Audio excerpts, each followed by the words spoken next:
நடிகர் மற்றும் தாவேகா தலைவர் விஜய் அண்ட் சங்கீதாவுடைய விவாகரத்து தான் இப்போ பேசும் பொருளா இருக்கு. அதுவும் விஜயுடைய மனைவி சங்கீதா அவங்களுடைய விவாகரத்து மனுவில் நடிகையுடனான திருமணத்தை மீறிய உறவு காரணமாக தான் விவாகரத்து கோரி வழக்கு தொடர்ந்துள்ளதா அதுல குறிப்பிட்டிருக்காங்க. இதை தொடர்ந்து தான் நடிகை த்ரிஷாவை பலரும் திட்டிட்டு வராங்க. இதனால த்ரிஷா தரப்புல இருந்து சில விஷயங்கள் வெளியாகி இருக்கு. தமிழ் சினிமாவில் முன்னில்லாத அளவுக்கு பல பிரபலங்களுடைய விவாகரத்து செய்தி தான் ஃபேன்ஸ் மத்தியிலையும் பொதுமக்கள் மத்தியிலையும் பேரதிர்ச்சி ஏற்படுத்தியிருக்கு. இந்நிலையில் தான் விஜய் அண்ட் சங்கீதா 2 பேருமே கடந்த சில வருடங்களாவே பிரிந்து வாழ்வதா ஏகப்பட்ட கிசுகிசுகளும் வெளியானுச்சு. விஜய் ஃபேன்ஸ் அண்ட் தாவேகா தொண்டர்கள் அதை மறுத்துட்டே வந்தாங்க.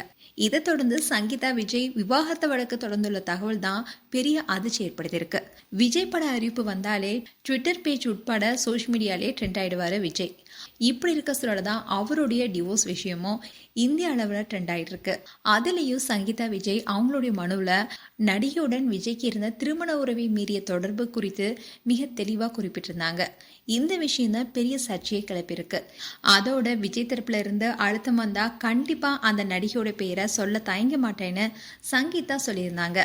இந்நிலையில் சங்கீதா அண்ட் விஜய் குடும்ப வாழ்க்கை பிரியறதுக்கு காரணமே அந்த பிரபல நடிகை தான் காரணம்னு ஊருக்கே தெரியும்னு நெட்டிசன் சோஷியல் மீடியா பேஜில் நடிகையுடைய பெயரையும் ஃபோட்டோஸும் ஷேர் பண்ணி தாவேகா தலைவர் விஜயோடைய மொத்த இமேஜுமே டோட்டலாக டேமேஜ் பண்ணிட்டு வராங்க. திமுகவை எதிர்த்து தொடர்ந்து விஜய் அரசியல் மேடையில பேசிட்டு வந்த நிலையில தான் கண்டிப்பா பெண்களுடைய ஓட்டு விஜய்க்கு அதிகமா இருக்குன்னு எதிர்பார்க்கப்பட்டுச்சு. இப்படி இருக்க சொல்லதான் இந்த விவாகரத்து பஞ்சாயத்து விஜய்க்கு எதிராக பெரிய இடியா வந்து இறங்கியிருக்கு.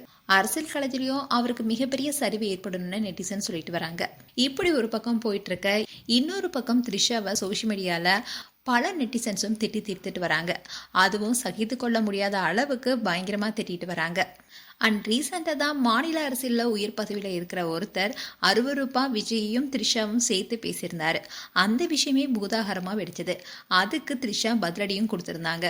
இந்நிலையில் தான் இந்த விஷயம் த்ரிஷாவுக்கு மேலும் பேரடியாக அமைஞ்சிருக்கு. அண்ட் த்ரிஷா ரீசெண்டாக இப்போ கோயிலுக்கு போயிருந்தாங்க. அந்த ஃபோட்டோஸ் தான் அவங்களோட இன்ஸ்டா பேஜில் ஷேர் பண்ணியிருந்தாங்க. அதில் விஜயன் த்ரிஷா குறித்து ரொம்பவே தப்பாக பேசிட்டு வராங்க. அதில் உன்னால் ஒரு ஃபேமிலியே காலி, டிவோர்ஸ் வரைக்கும் போக வச்சுட்டியே அண்ட் மோசமான வார்த்தைகளில் பலரும் திட்டிட்டு வராங்க. இந்நிலையில் த்ரிஷா தரப்பில் என்ன சொல்கிறாங்கன்னா, நீங்கள் பேசுகிற ஒவ்வொரு வார்த்தையுமே என்னை காயப்படுத்துது. உண்மையிலும் அவங்க வாழ்க்கையில் என்ன நடக்குதுன்னு யாருக்குமே தெரியாது. அதோட அந்த நடிகை நான் தானே ஒரு இடத்துலையுமே அவங்க சொல்லலை. அப்படி அவங்க சொன்னால் அதை நேருக்கு நேராக நான் சந்திக்க தயாராக இருக்கேன்.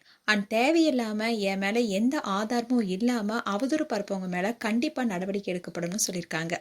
அதோட ஒருத்தருடைய தனிப்பட்ட வாழ்க்கையை ஒருபோதுமே பொது விமர்சனமோ விவாத பொருளாவோ மாற்றக்கூடாதுன்னு அவங்க தரப்புல சொல்லப்படுது. மேலும் நடிகர் மற்றும் தாவேகா தலைவரான விஜய் அவருடைய தரப்புல என்ன அறிக்கை வெளியிட போறாரு என்பது குறித்து பொறுத்திருந்து பார்க்கலாம். மேலும் விஜய் அண்ட் சங்கீதா குறித்து உங்களுடைய கருத்துக்களை கமெண்ட் செக்ஷன் சொல்லுங்க. இது போன்ற வீடியோஸை பார்க்க நியூஸ் தமிழ் கிளிட்ஸ் சேனலை சப்ஸ்கிரைப் பண்ணுங்க. மறக்காம நோட்டிபிகேஷன் பட்டனை கிளிக் பண்ணுங்க.